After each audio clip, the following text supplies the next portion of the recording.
Hello and welcome to Lovely English Stories. Thank you for stopping by. This story is for advanced English learners.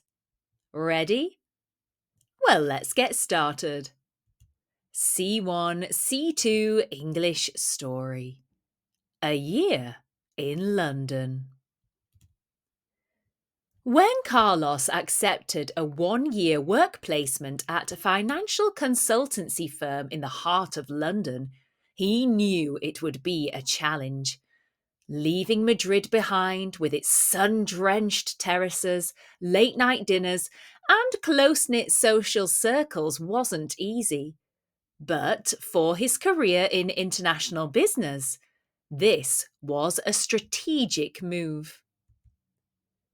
The company, based in the city, had a fast-paced environment and a corporate culture very different from what he was used to. On his first day, Carlos found himself in a sleek, glass-fronted office where colleagues communicated in quick, clipped English, heavy with idioms and acronyms. Meetings were scheduled back to back, and people relied heavily on Outlook calendars and Slack messages to coordinate tasks. It was efficient, but impersonal. Initially, Carlos struggled to acclimatise. Small talk was different. In Spain, conversations over coffee were long and lively. In London, people chatted briefly about the weather or weekend plans, often while standing by the printer or waiting for the lift. At lunch, many colleagues ate at their desks, often catching up on emails or reviewing reports. Outside of work, London was both exciting and overwhelming. The city was a mosaic of cultures and neighbourhoods, with a tempo that never slowed. Commuting on the Underground during rush hour was a daily battle. The weather didn't help either. The drizzly mornings and overcast skies made him miss the Mediterranean warmth. But gradually, things began to shift. Carlos took initiative at work, offering to lead a market research project for a new European client. His analytical skills were noticed, and he was soon invited to present findings in a client pitch. The experience boosted his confidence and solidified his credibility with senior colleagues. Socially, he joined a local football club and started attending networking events.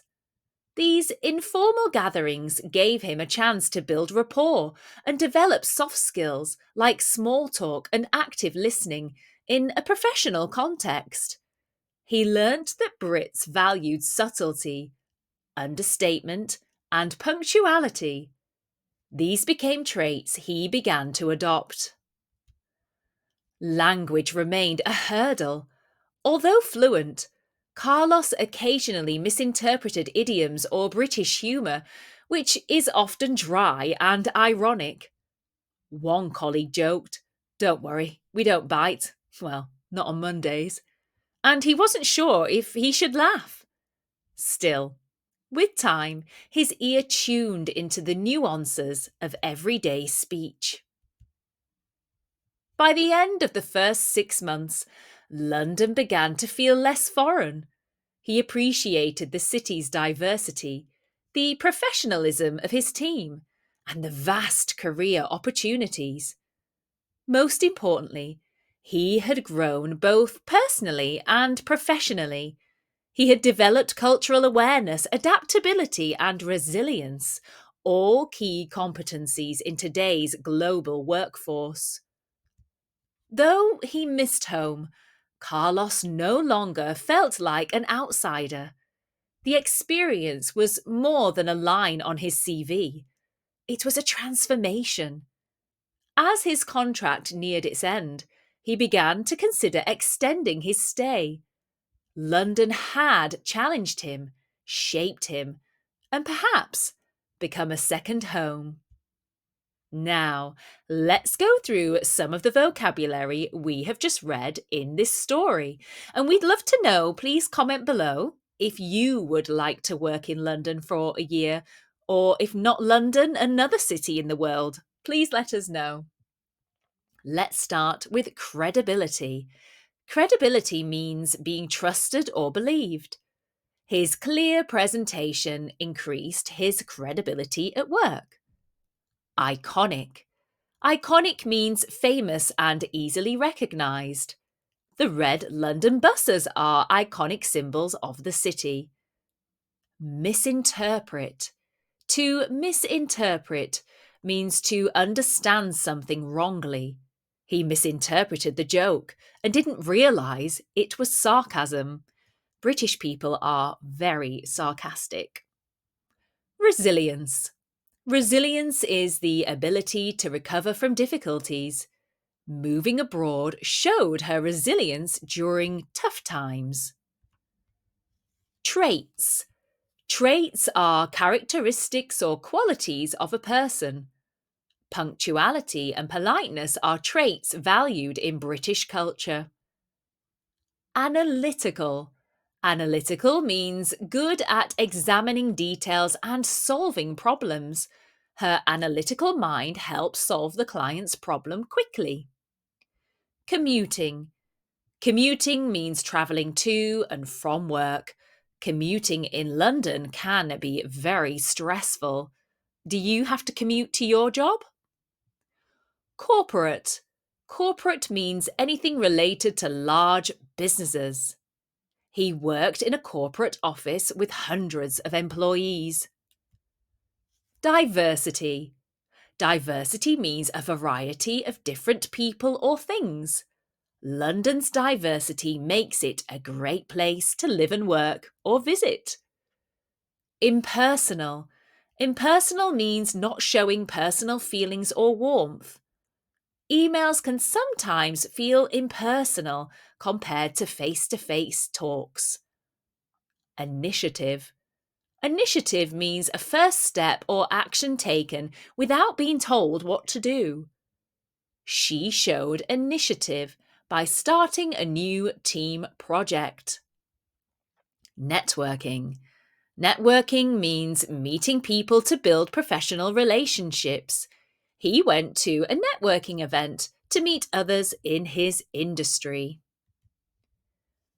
Overwhelming. Overwhelming means something could be too much to handle or take in. For example, the size of London can be overwhelming. Strategic. Strategic means planned carefully to achieve a goal.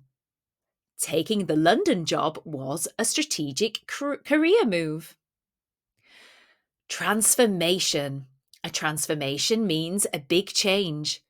The year abroad led to a personal transformation. Workforce. Workforce are all the people working in a company or country. The company is proud of its skilled and diverse workforce. Acclimatise. To acclimatise means to get used to a new environment. It took him a while to acclimatise to the London weather. Acronyms. Acronyms are words that are made from the first letters of other words. He struggled with all the acronyms. An example of an acronym could be ASAP, which means as soon as possible. Adaptability. Adaptability is the ability to change easily when needed. Adaptability is important, especially when starting a new job. Competencies. Competencies are skills and abilities needed for a job. She developed key competencies like teamwork and communication. Drenched. Drenched means to get completely wet. He got drenched on his way to work during a downpour. Drizzly. Drizzly means light, steady rain. It was a cold, drizzly morning in London. Gatherings. Gatherings are groups of people meeting together. Networking events are common business gatherings. Hurdle. Hurdles are something that are difficult to overcome. Language difficulties, or differences. See, I'm having language difficulties here.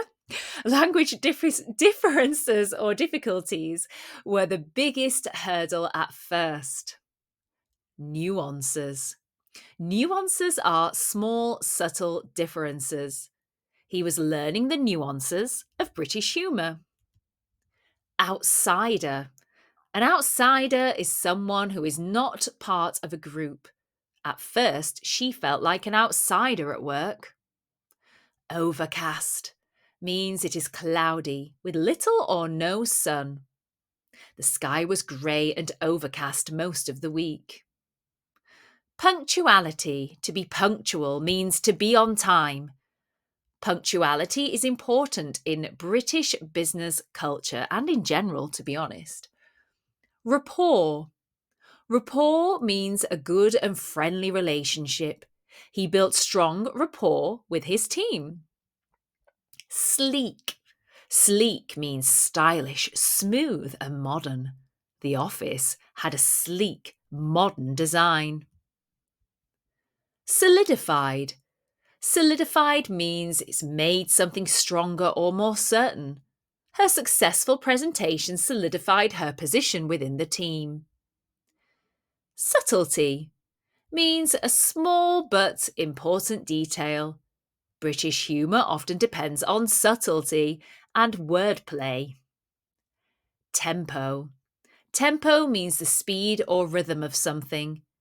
He had to adjust to the fast tempo of London life. Understatement. An understatement means saying something in a way that makes it seem less important. It's a bit chilly, he said, using classic British understatement in the snow. Now, we hope you enjoyed this lovely English story. Thank you for stopping by. And don't forget to like, subscribe, and share. Get productive and check out our language learning productivity packs over on Etsy. And don't forget to use code YouTube10 for 10% off all orders. See you soon!